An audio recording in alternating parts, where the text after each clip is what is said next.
سجبته سيد من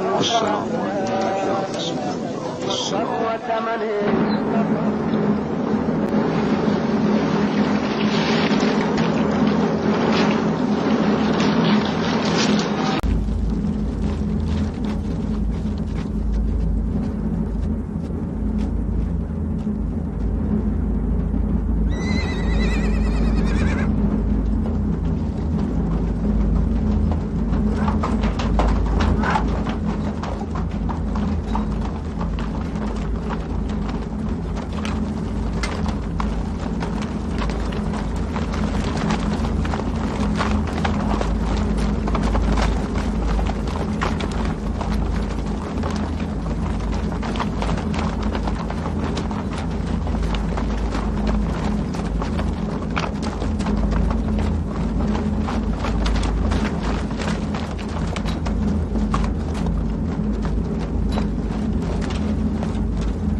علي هيا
اے مدینہ کے لوگوں، میں آپ لوگوں کو ایک خوشخبری سناتا ہوں۔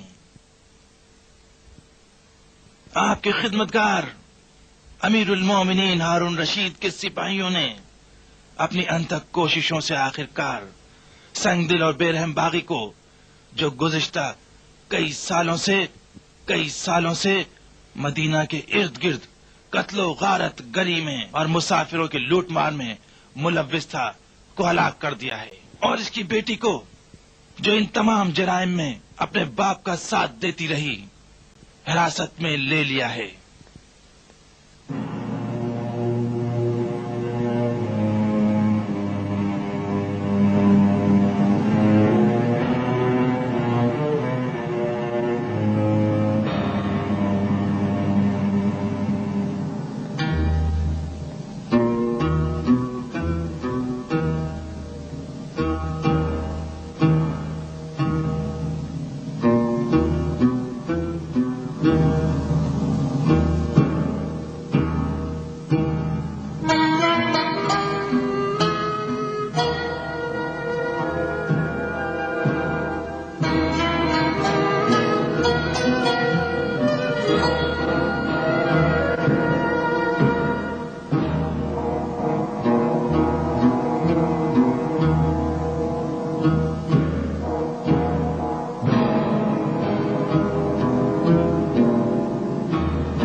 نمائندے اور حاکم مدینہ کی حیثیت سے خدا کے حکم کو جاری کر کے اسے سزائے موت دیتا ہوں۔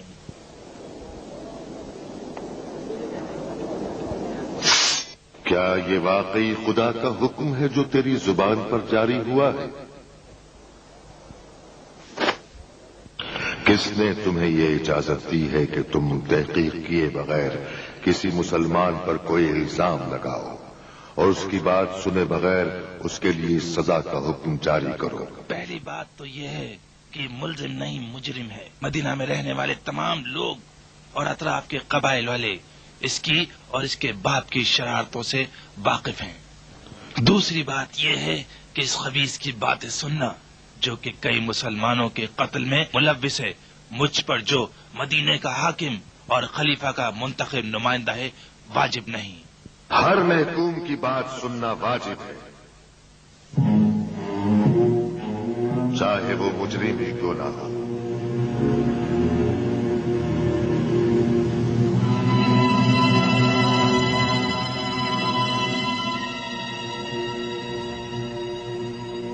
ऐ अबुल हसन, इस वाजिब की तशखीस देना मेरा काम है, किसी और का नहीं।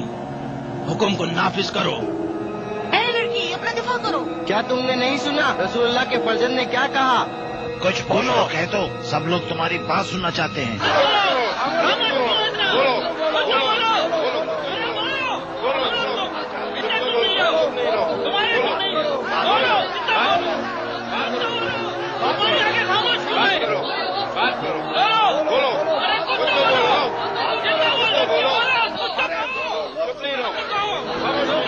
शोर मत करो, ये क्या हो रहा है? खामोश, क्या बात है? खामोश, क्या बात है? खामोश, खामोश, शोर मत करो, शोर मत करो, खामोश हो जाओ। क्या बात है? हाकिम सही कह रहा है। हम सब इस लड़की को और इसके मकतूल बाप को थोड़ा बहुत जानते हैं। खलफ इब्न ईसा का नाम मदीना वालों के लिए नया नहीं है। हाकिम सही कहता है। ये लड़की और इसका बाप कई साल से हुकूमत के खिलाफ बगावत करके इस इलाके में इनके खिलाफ नबरद आजमा है। अगर इनका बस चलता तो हुक्मरानों में से किसी का वजूद इस जमीन पर बाकी न रहता। ये अपनी बची हुई आखिरी औलाद यानी इस लड़की की मदद से घात लगाए हुए बैठता था और हुकूमत और सिपाहियों से लड़ता रहता था, और जब भी उसे मौका मिलता उन सिपाहियों में से किसी एक का खून बहाता था। हाकिम, उसने अभी तक तुम्हारे कितने सिपाहियों को कत्ल किया है? 4 सिपाहियों को। ये वो सिपाही थे जो हाकिम मदीना के नुमाइंदे थे, और इनके खिलाफ मज़ाहिमत दरअसल खलीफा के हुक्म के खिलाफ मज़ाहिमत है, और ये कोई मामूली जुर्म नहीं है। यकीनन ये जराइम मदीना के किसी फर्द से पोशीदा नहीं है। मुश्किल ये है कि जो कुछ मैंने कहा है वो सब हकीकत नहीं है। हमारे पास दूसरे हकाइक की तरफ तवज्जो करने के अलावा और कोई चारा नहीं है, ताकि तमाम हकीकत हम पर और मदीना के लोगों पर रोशन हो जाए। तुम्हारा क्या मतलब है? मेरा मतलब यह है कि इस शहर में कोई भी शख्स ये दावा नहीं कर सकता कि इस लड़की या उसके बाप ने उनके जान और माल या फिर उनकी इज्जत और आबरू पर हमला किया हो। क्या कोई है? क्या किसी ने सुना है कि इन लोगों ने किसी काफिले को रोका हो या फिर किसी मुसाफिर पर हमला किया हो? यानी क्या मतलब है? क्या अभी तुमने खुद नहीं कहा कि इन लोगों ने 4 अफराद को हलाक किया है? क्या वो मुसलमान नहीं थे? हम सब लोगों में कौन मुसलमान है और कौन नहीं सिर्फ खुदा ही जानता है।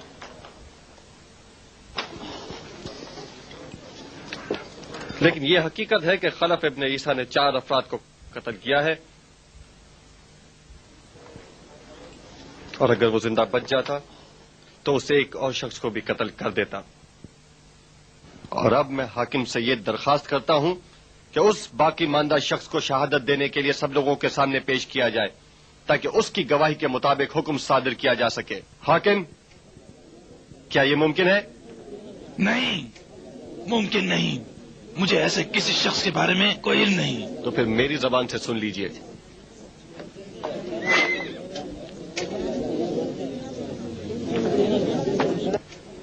खलफ इब्न ईसा एक गरीब किसान था जो कि अपनी बीवी और बच्चों के साथ एक बहुत ही मामूली मकान में मदीना के अतराफ के इलाके में रहता था।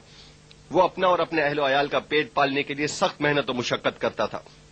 एक दफा रात के वक्त 5 अफराद जबरदस्ती उसके घर में दाखिल हो गए, लेकिन इसने उन सब की खूब मेहमान नवाजी की لیکن ان لوگوں نے اس کے ساتھ نمک حرامی کا مظاہرہ کیا اور اس کی عزت اور ناموس کو انتہائی بری نگاہ سے دیکھنے لگے.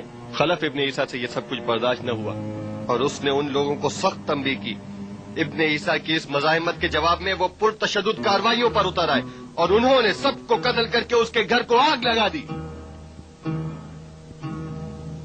اس کے خاندان میں کوئی زندہ نہیں بچا سوائے اس لڑکی کے جس نے بڑی ہی مشکل سے خلف ابن عیسیٰ کی جان بچائی اور اسے وہاں سے نکال کر ایک بیابان کی طرف لے گئی.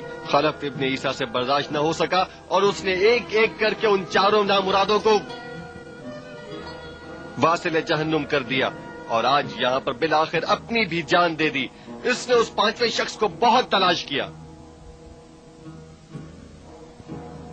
اس نے چونکہ ابھی تک صرف 4 افراد کو مارا ہے اور ان کا سرکردہ ابھی تک زندہ ہے اور ان کے انتقام سے بچا ہوا ہے. اور اگر میں زندہ بچ گئی تو یقین کرو میں اس کو بھی واصل جہنم کر دوں گی.